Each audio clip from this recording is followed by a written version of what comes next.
Қазақстанда мүгедектігі бар адамдарға, оның ішінде балаларға да абилитациялау мен оңалтудың жеке бағдарламалары негізінде санаториялық-курорттық емдеу қызметі ұсынылады.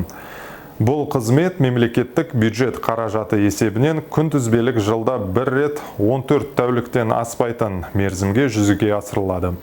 Мүгедектігі бар баланы санаториялық-курорттық емдеуге алып жүретін заңды өкілдердің бірінің санаториялық-курорттық ұйымда болу құнын, санаториялық-курорттық емдеу құнын өтеу ретінде ұсынылатын кепілдік берілген соманың 70% мөлшерінде жергілікті атқарушы органдардан өтетіп алуға құқығы бар.